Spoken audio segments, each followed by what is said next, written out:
প্রায় রেডি।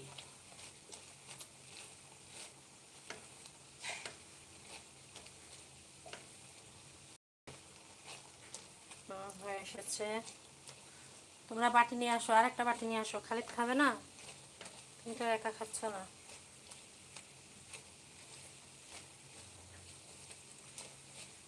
মিষ্টি কুলটা আমার প্রায় রেডি হয়ে গেছে, এখন নামিয়ে নিতে হবে।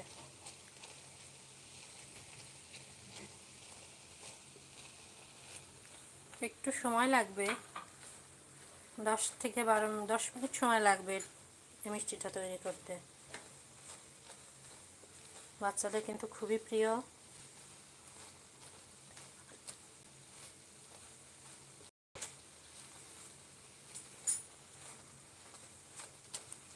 দেখুন কত সুন্দরভাবে বুন্দিয়াগুলো রেডি হয়ে গেছে, একদম দোকানের বুন্দিয়ার মতোই যাচ্ছে।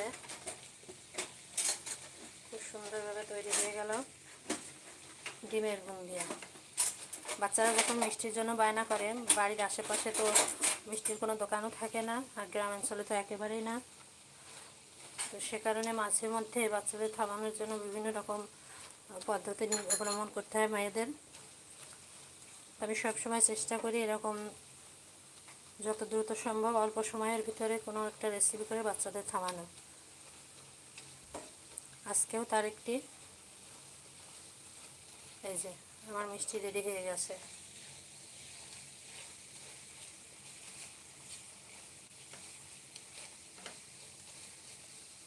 এবার আমি চুলা থেকে নামিয়ে নেব।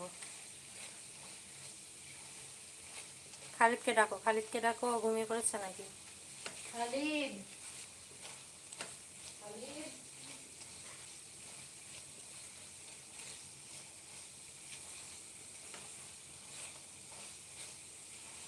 নিয়ে আসো, বাটি নিয়ে আসো তো দুইজন। হ্যাঁ ঠিক আছে, নাও একজন একজন করে বাটি দাও এখানে।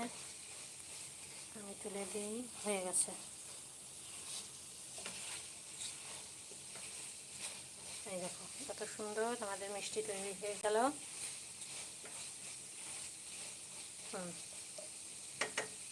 আর না আচার করবো না, তাহলে বেশি শক্ত হয়ে যাবে, ঠিক আছে? দাও খালিদ, দাও খালিদকে আগে দিই। গালিবের ছোট ভাই খালিদ, প্লেটটা দাও, এদিকে বাটি দাও।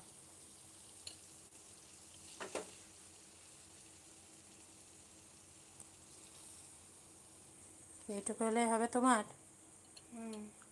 যাও, তুমি যাও, গালিব নাও, গালিব বাটিটা গাও। উঠছে না মিষ্টির চুলাতে, চামচ লাগবে, চামচ দাও, চামচ দাও।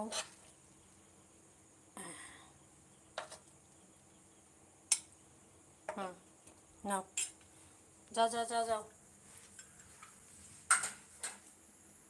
কি এখানেই খাওয়া দাওয়া হবে নাকি? হ্যাঁ ঠিক আছে, খাও।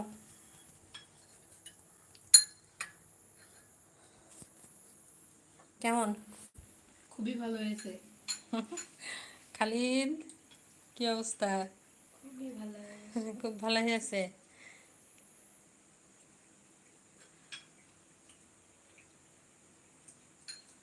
একটু হাই বলো।